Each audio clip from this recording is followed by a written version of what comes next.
Yo acabé la ESO, pescaba por ahí por el muelle, y un día, si era buena, pues metíme en un barco. Y a ver si aquí la doña Elsa se anima. Pero estudiada, de patrona. Porque yo, por ejemplo, cuando decía que iba a ir a la mar, todo el mundo, es que es durísima, no sé qué. Y yo, sí, claro que es dura, pero a ver, yo tampoco veo a alemanes de 3 metros ir a la mar, ni echan rayos láser, son paisanos normales. Entonces, ¿por qué no vas a poder? No creo que haya trabajos para hombres ni trabajos para mujeres. Hay que ponerle ganas y actitud y ya está. De hecho, la guaja mía, en la escuela, tienen que enseñar yo lo que yo un poco la tierra y la mar. Cuidado. A mí la mar es otro mundo, no sé, a mí y en mi vida. Mi padre ya era marinero y luego pues yo lo mamé con él. Empecé a pescar aquí en 2006, pero trabajando en la hostelería. 1.000 millones como Adu, que vengan. Luego aquí pierdes la noción del tiempo, aquí se te pasa el día y a veces que no mires ni el reloj. Que habrá quien no lo quiere y prefiere estar en una oficina. Yo me gusta más estar al aire libre. Luego aparte yo en fin de semana cojo la caña todavía. Es una pasada.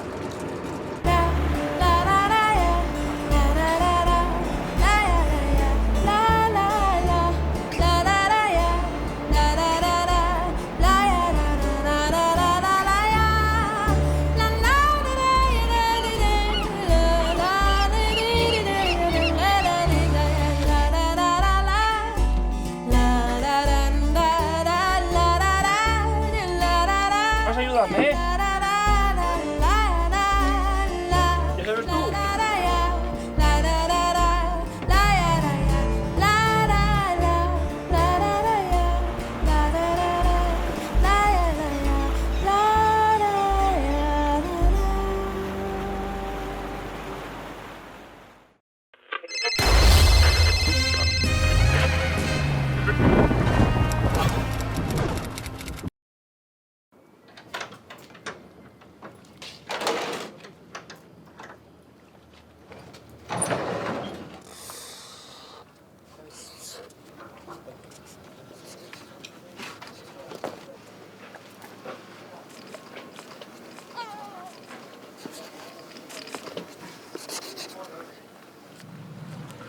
Yo acabé la ESO, pescaba por ahí por el muelle, y un día, si era buena, pues metíme en un barco. Y a ver si aquí la doña Elsa se anima. Pero estudiada, de patrona. Porque yo, por ejemplo, cuando decía que iba a ir a la mar, todo el mundo, es que es durísima, no sé qué. Y yo, sí, claro que es dura, pero a ver, yo tampoco veo a alemanes de 3 metros ir a la mar, ni echan rayos láser, son paisanos normales. Entonces, ¿por qué no vas a poder? No creo que haya trabajos para hombres ni trabajos para mujeres. Hay que ponerle ganas y actitud y ya está. De hecho, la guaja mía, en la escuela, tienen que enseñar yo lo que yo un poco la tierra y la mar. Cuidado. A mí la mar es otro mundo, no sé, a mí y en mi vida. Mi padre ya era marinero y luego pues yo lo mamé con él. Empecé a pescar aquí en 2006, pero trabajando en la hostelería. 1.000 millones como Adu, que vengan. Luego aquí pierdes la noción del tiempo, aquí se te pasa el día y a veces que no mires ni el reloj. Que habrá quien no lo quiere y prefiere estar en una oficina. Yo me gusta más estar al aire libre. Luego aparte yo en fin de semana cojo la caña todavía. Es una pasada.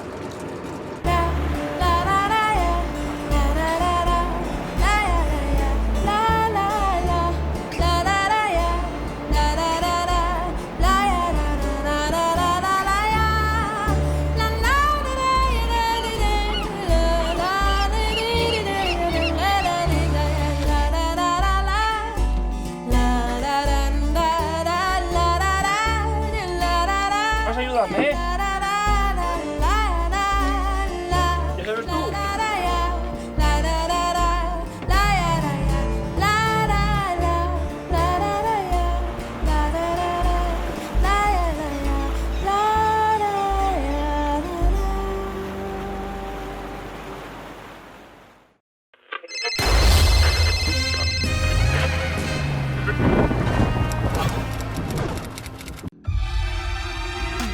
Subimos a lo más alto para llegar hasta ti. Boxon 3 Comunicación Natural. Colaborador oficial de la Semana Negra de Gijón.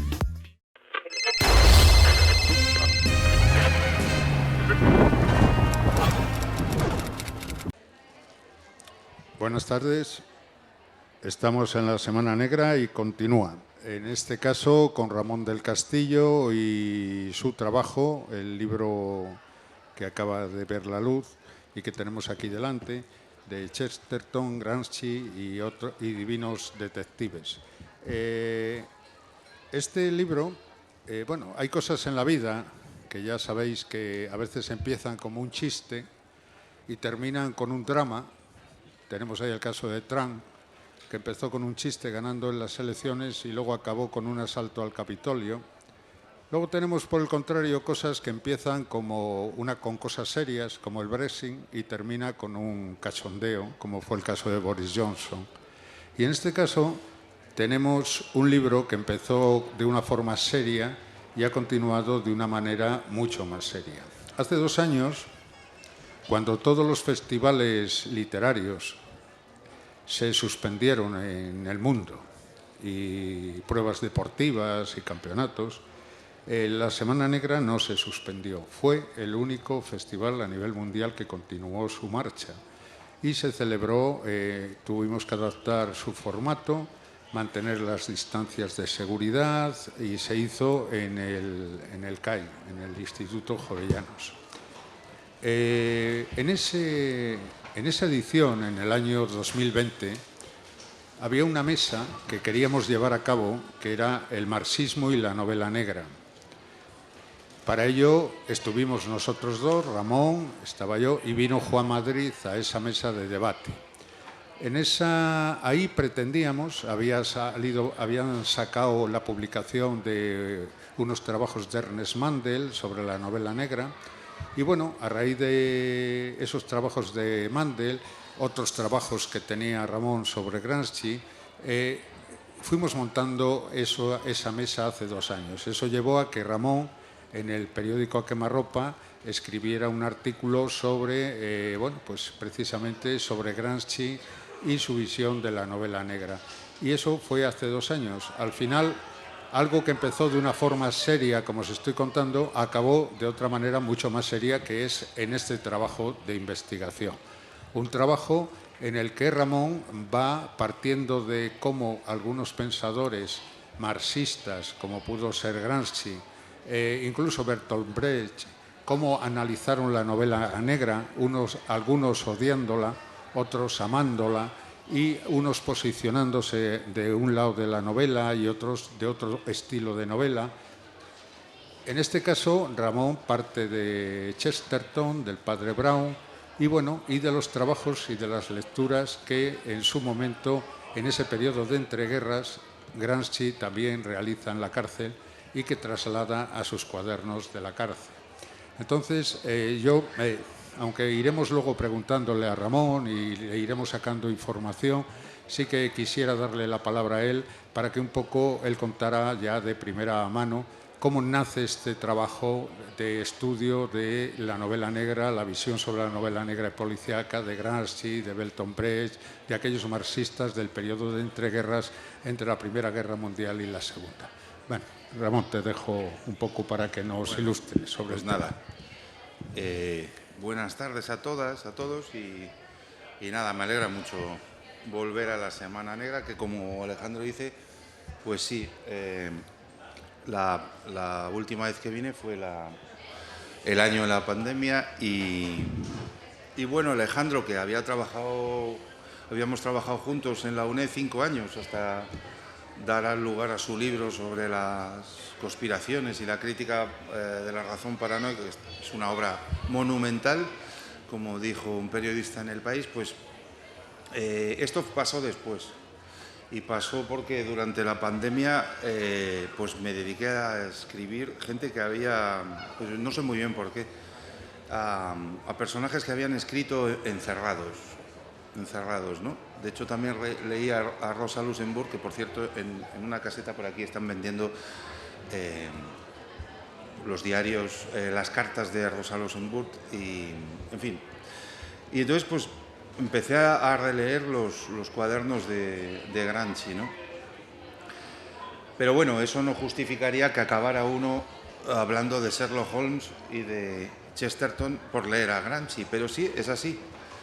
Y es que de repente pues me di cuenta que en las notas, tantas notas que tenía Gramsci sobre literatura popular, que era un tema que le interesaba muchísimo, cómo estaban evolucionando los géneros populares, los géneros narrativos populares, cómo estaba evolucionando la novela de aventuras, sobre todo en el mundo francés.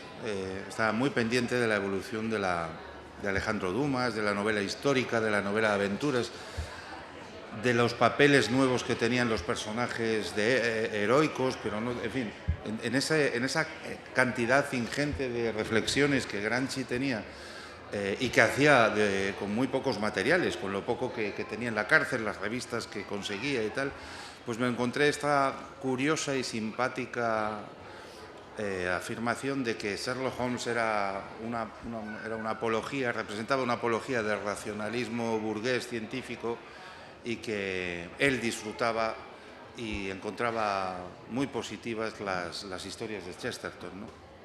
Y entonces, bueno, tiré de ese hilo. En realidad era difícil que se tomara en serio este tema. Alejandro ha ironizado con esto de que empieza una cosa como una broma y acaba como seria, pero en realidad hubo gente hasta que se rió del asunto, ¿no? Me acuerdo que Juan Madrid se partía de risa cuando veíamos por internet las cosas que nos decían algunos gramscianos serios, ¿no? Como, pero hombre, ¿cómo os vais a tomar en serio? Bueno, entonces pues hablé con profesores expertos en Gramsci italianos, algunos en Estados Unidos, entonces me dijeron que peor recurrir a los intérpretes de Estados Unidos, como si aquí en Europa conserváramos las esencias de Gramsci en un frasco, ¿no? Y bueno, se fue liando todo el tinglao y hablé con amigos también en Italia y tal, y fui documentando más ese tema. Y la pregunta, bueno, pues que estaba en el aire es, ¿esto lo sentía así solo Gramsci o fue una actitud común a otros comunistas, a otros marxistas, que también estuvieron pendientes de este género literario desde principios de siglo y especialmente después de la Primera Guerra, ¿no? ¿Qué pasó? Y entonces, efectivamente, sí, había pistas. Una pista que estaba por ahí, que tampoco se sabía muy bien qué hacer con ella, es que Krakauer había escrito un tratado, el tratado sobre el policíaco, que nunca publicó solo un capítulo y que se había salido a la luz póstumamente. O sea, había un tratado de Krakauer sobre sociología del género policíaco en los años 20, pero nunca había parecido relevante para la academia marxistoide, ¿no? También estaban reflexiones de Lukács en la teoría de la novela, pero muy raras, como diciendo, bueno, eso es un género malo, popular, las masas pues demandan este tipo de cosas, pero si tú quieres hablar, o sea, ¿qué está pasando con la novela realista?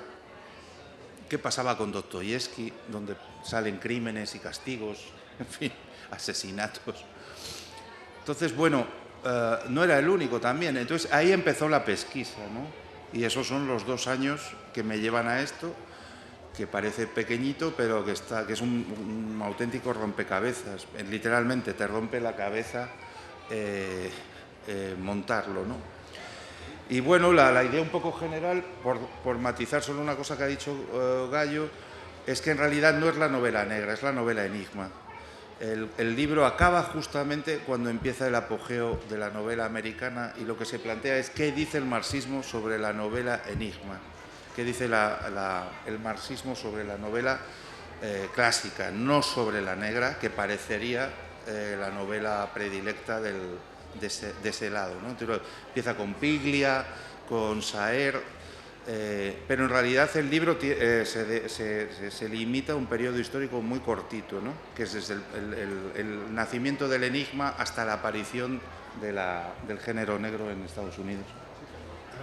Hay una cosa que sí que quiero que profundices y es el tema de que efectivamente en primer lugar hay un rechazo ya cuando aparece la novela norteamericana, esta que llamamos nosotros novela negra o social, ¿no? Con Chandler, hay un rechazo de los marxistas sobre ese tipo de novela que tú no abordas, lo dejas ahí casi. Pero lo que es muy curioso, que por eso quería que profundizaras, es el tema de que en ese momento, hasta el año 30, que todavía pues Chandler, Jim Thompson todavía no han despegado, la lucha, entre comillas, o la pugna, se está llevando a cabo entre una novela enigma, como yo creo que el paradigma es Sherlock Holmes, y una novela que representa a Chesterton, ¿no? ¿Y por qué razón prefieren a Chesterton antes que a Arthur Conan Doyle? Es curioso, ¿no? Bueno, eso es el rompecabezas, ¿no? Ese es el lío. Porque tampoco dicen explícitamente que estén con Chesterton. Gramsci sí, Gramsci es el más claro, ¿no? Pero fíjate qué curioso, hasta Walter Benjamin, en un prólogo que hizo a Hessel sobre paseos, cita a Chesterton, y los expertos en Benjamin no tiran tampoco de ese hilo, ¿no? O sea, hasta Benjamin, que lo leyó en francés, yo creo, no tira de ese hilo, y sin embargo lo menciona, y no menciona a Holmes, ¿no? Brecht igual. Brecht cita a Chesterton, no cita a Holmes, no cita a Conan Doyle.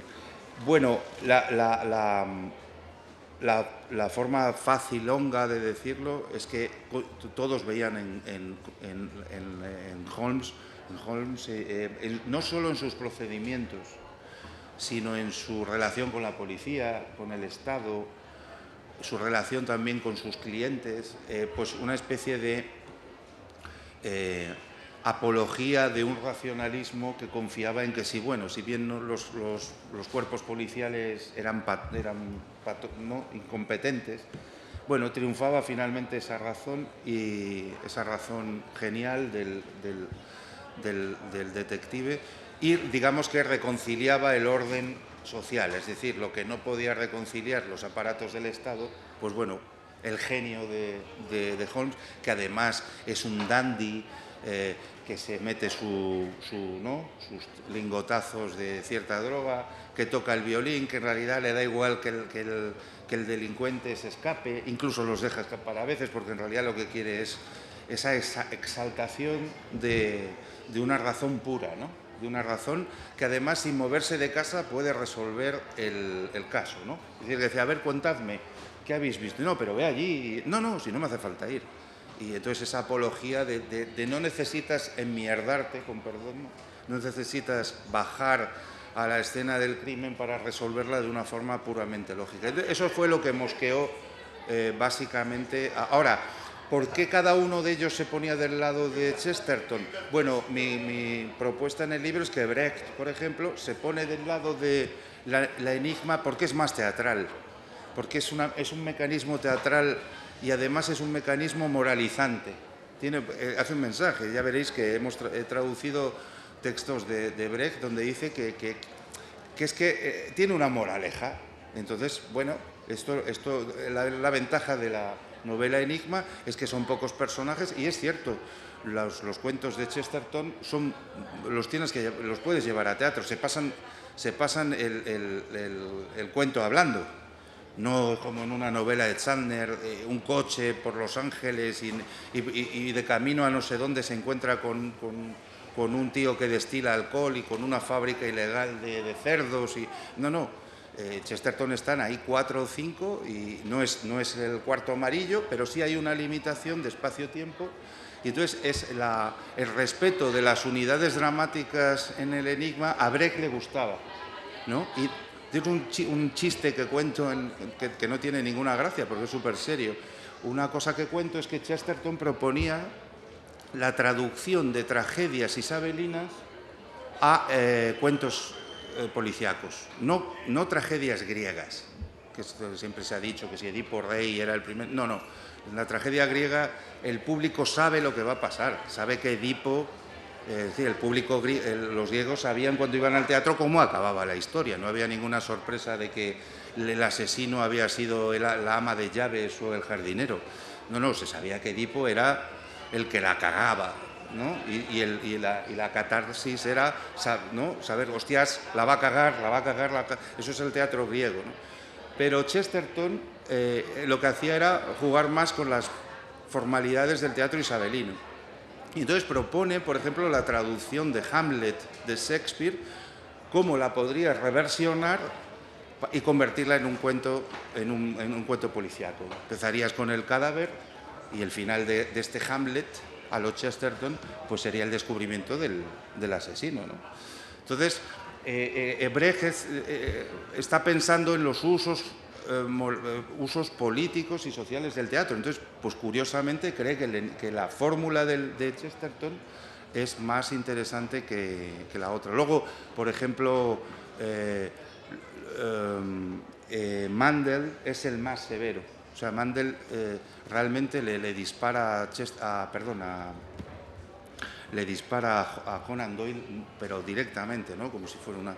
Pero curiosamente no le ve la gracia a Chesterton, ¿no? Entonces le dices, bueno, si lo que puedes contraponer a esa apología de la razón pura es un puro cura, ¿no? Que medio con chanchullos, con intuición y tal, por una especie de capacidad sobrenatural, ¿no? Casi sobrenatural, no sobrenatural, pero con esa clarividencia extraña del padre Brown, pues dice, ha sido este. Pues tampoco lo ven, ¿no? Dice, hombre, si la forma de contrarrestar el racionalismo burgués es con esta especie de clarividencia católica, pues estamos jodidos, ¿no? Entonces cada uno, digamos, tiene casi siempre las mismas razones para criticar a Conan Doyle, pero distintas razones para defender o no a Chesterton, ¿no? ¿No crees que, por ejemplo, este análisis, aunque lo estás estudiando y tratando desde el punto de vista de los marxistas, las razones por las que se rechazan en aquel momento la novela de Enigma de Arthur Conan Doyle, lo de Sherlock Holmes principalmente, y yo creo que el que mejor lo vio no fue un marxista, sino que fue Borges, porque Borges dice, la novela policíaca, la novela Enigma, se resume en, existe un orden, que para el marxista sería un orden burgués, aparece el asesino, comete el asesinato, entonces el orden se convierte en desorden. Aparece el detective, resuelve el enigma y descubre al asesino y el desorden vuelve a convertirse en orden.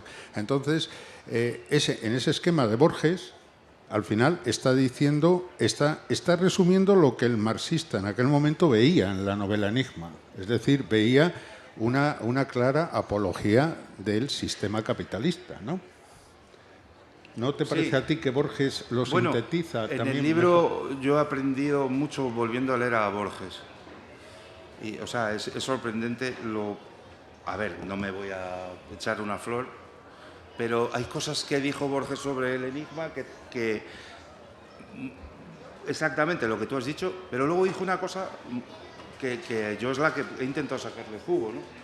Porque lo que dice bien, muy bien, hay un orden, se rompe el orden, se rehace el desorden, pero el nuevo orden que hay es el mismo que había al principio. Eso también lo dice Borges. Algo ha cambiado. Incluso Borges, con su ironía, decía, yo soy un hombre de orden. O sea, a mí, yo prefiero que las cosas estén ordenadas, ¿no?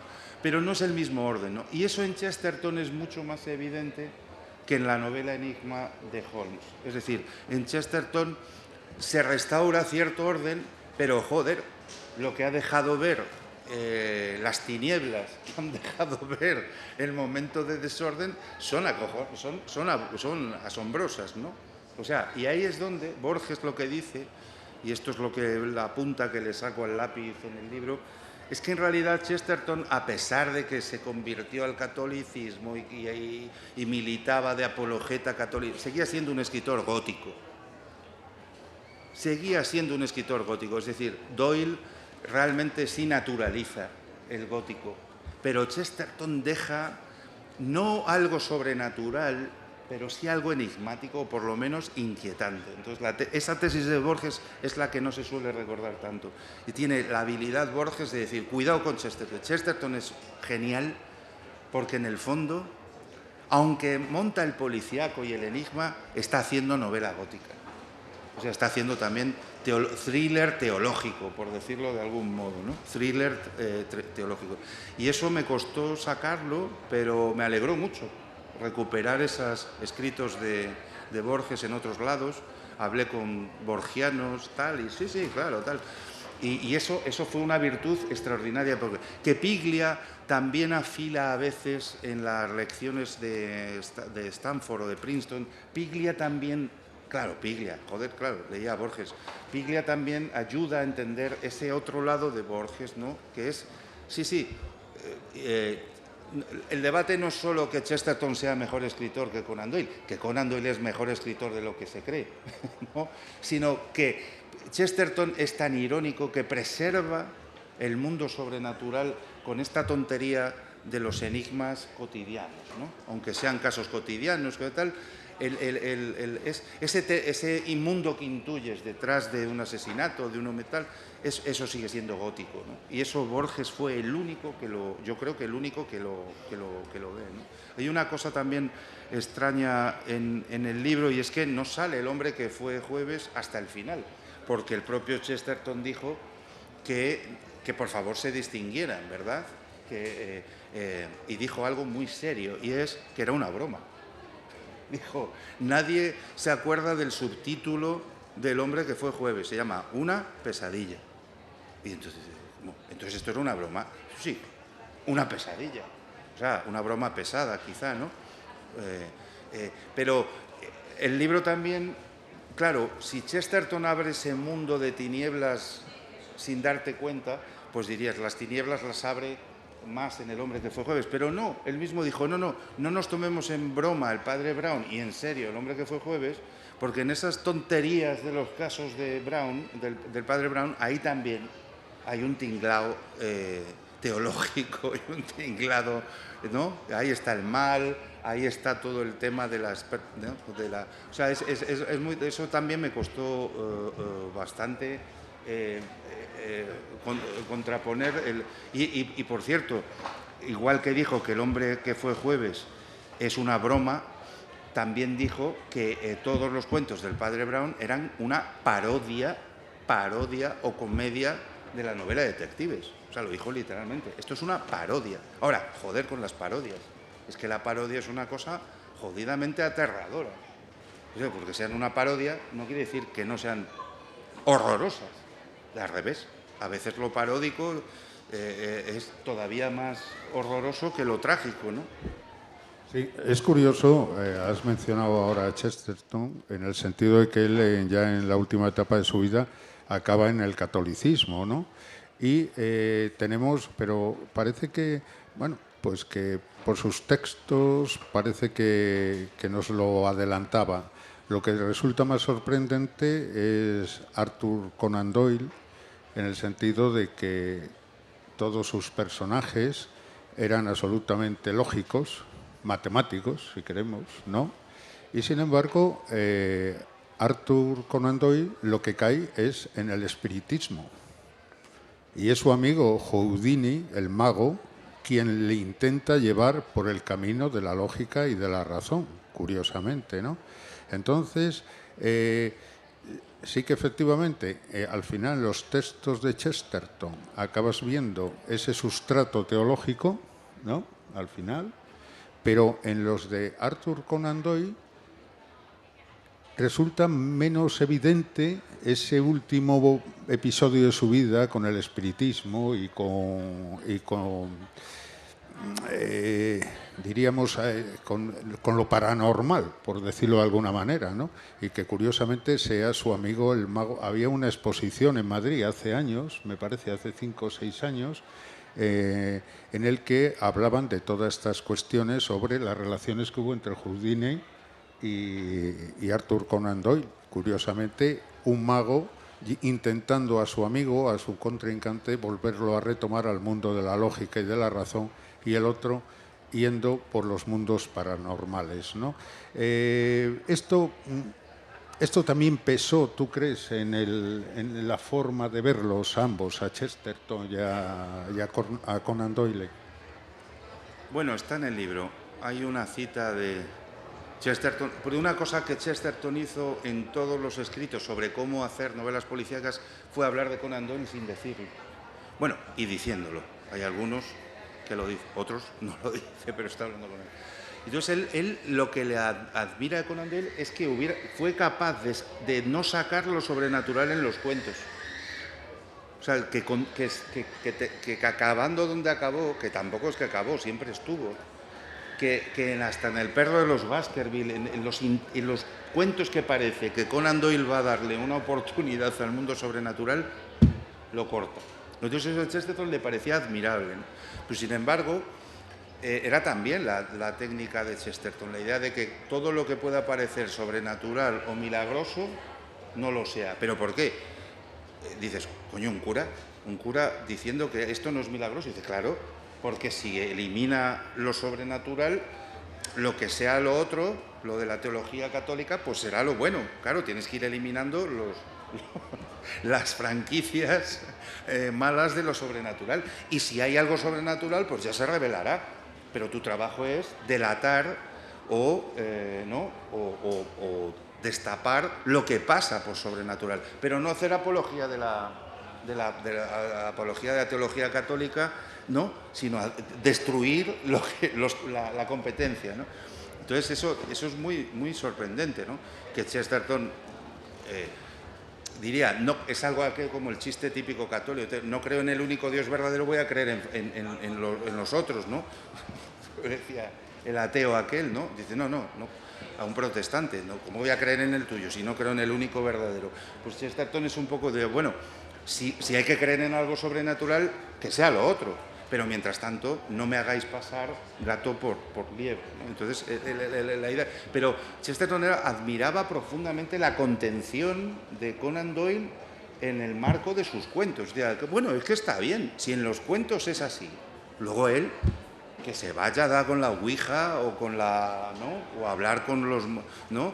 Que fue lo diferente. Chesterton nunca habría hecho la campaña que Houdini para joderle la vida a Conan Doyle. Es decir, bueno, eso es ya su... Ahora, en la construcción literaria de Holmes, decía Chesterton, fue un genio, porque fue capaz, creyendo en cosas raras, de jamás involucrarlas en la construcción literaria y lógica de sus... O sea, es curioso. Supo dejar sus creencias fuera de sus ficciones, ¿no?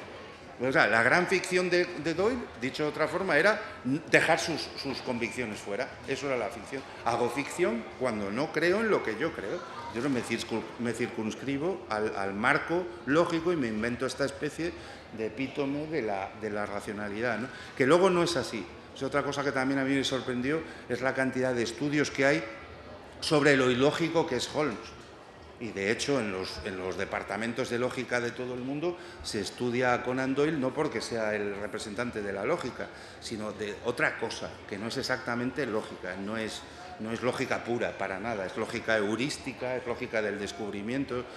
Humberto Eco, por ejemplo, puso de moda a Holmes en los años 80 con un famoso libro que decía que en realidad no eran deducciones, sino abducciones, no son abducciones de ovnis, ¿no? Es una palabra griega para un tipo de inferencia que haces, más un salto que haces inferencial, ¿no? Y eso se llama abducción. Pues Humberto Eco hizo muchísimo por una reconsideración de la lógica de Sherlock Holmes que no fuera pura lógica, ¿no?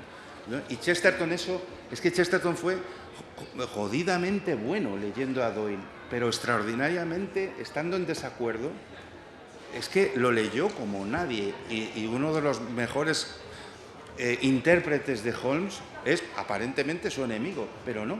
La caridad interpretativa que tiene Chesterton leyendo a Conan Doyle es maravillosa.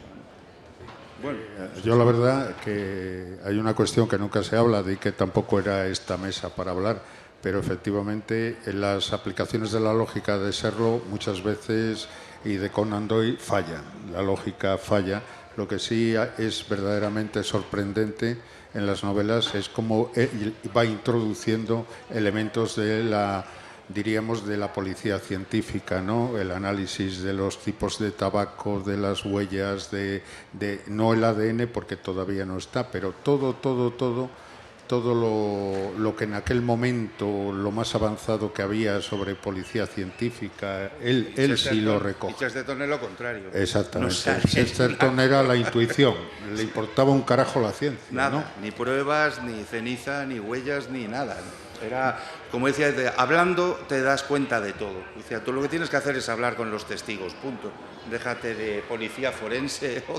Sí, Tú hablas con la gente y das con el asesino. Era una cosa parecida a George Simenon, ¿no? Es decir, la verdad la encuentras en la gente, hablando en ella, en la psicología. Bueno, Ramón, nos hemos pasado el tiempo. Muchísimas gracias. Un minuto te dejo. No, si eres capaz de resumirnos o de darnos una especie de conclusión o de resumen de este trabajo. No doy porque coño, es joder el enigma, ¿no? Hay un poco de enigma, entonces pues es mejor no revelar el... Sí, pero sí contaré un chiste.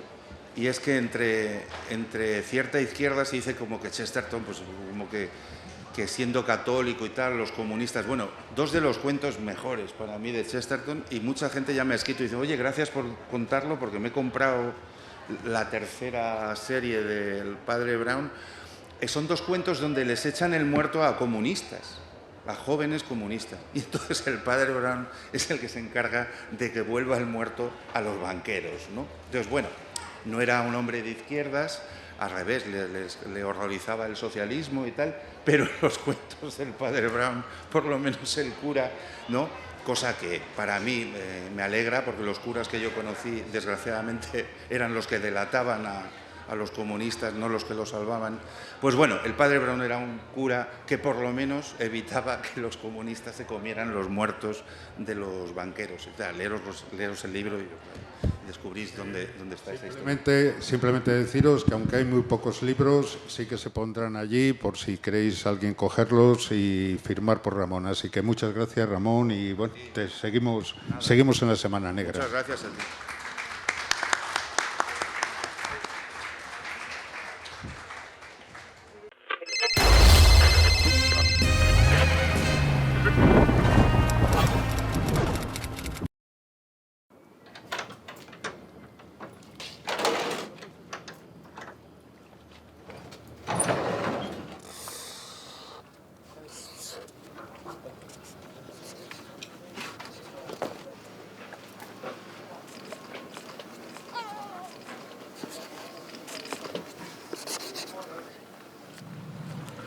Yo acabé la ESO, pescaba por ahí por el muelle, y un día, si era buena, pues metíme en un barco. Y a ver si aquí la doña Elsa se anima. Pero estudiada, de patrona.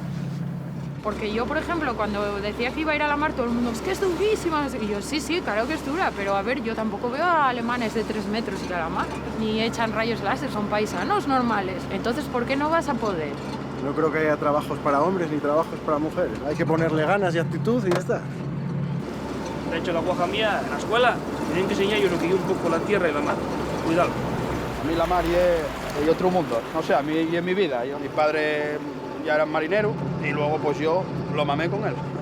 Empecé a pescar aquí en 2006, pero trabajando en la hostelería. 1000 millones como Adu, que vengan. Luego aquí pierdes la noción del tiempo. Aquí se te pasa el día y a veces que no mires ni el reloj. Que habrá quien no lo quiere y prefiere estar en una oficina. Yo me gusta más estar al aire libre. Luego aparte yo en fin de semana cojo la caña todavía. Es una pasada.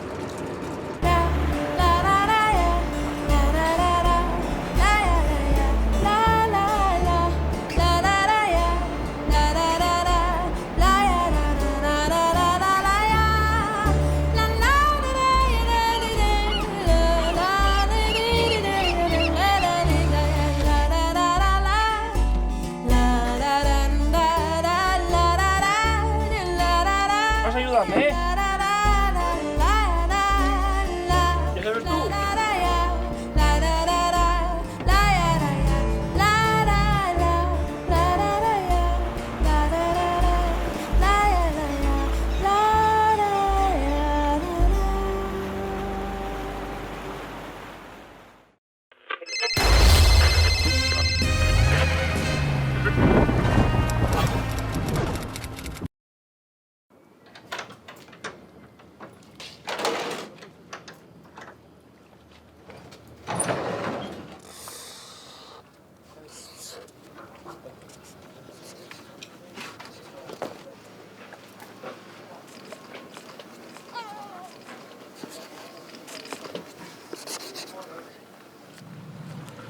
Yo acabé la ESO, pescaba por ahí por el muelle, y un día, si era buena, pues metíme en un barco.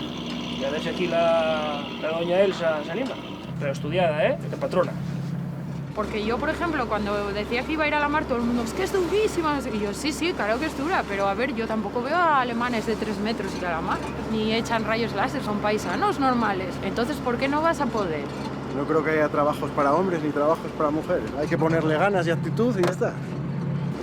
De hecho, la guaja mía, en la escuela, tienen que enseñar yo lo que yo un poco la tierra y la mar. Cuidado. A mí la mar es otro mundo. No sé, a mí y en mi vida. Mi padre ya era marinero y luego pues yo lo mamé con él. Empecé a pescar aquí en 2006, pero trabajando en la hostelería. 1000 millones como Adu, que vengan. Luego aquí pierdes la noción del tiempo. Aquí se te pasa el día y a veces que no mires ni el reloj. Que habrá quien no lo quiere y prefiere estar en una oficina. Yo me gusta más estar al aire libre. Luego aparte yo en fin de semana cojo la caña todavía. Es una pasada.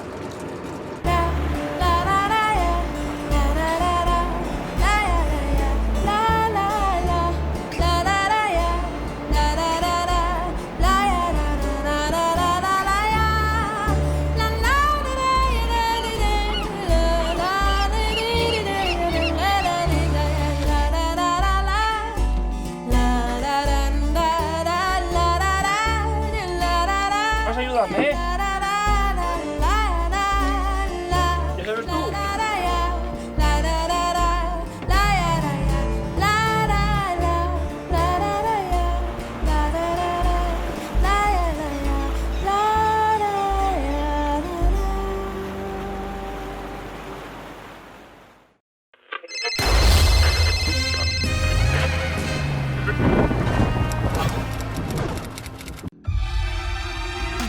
Subimos a lo más alto para llegar hasta ti. Coxon 3 Comunicación Natural. Colaborador oficial de la Semana Negra de Gijón.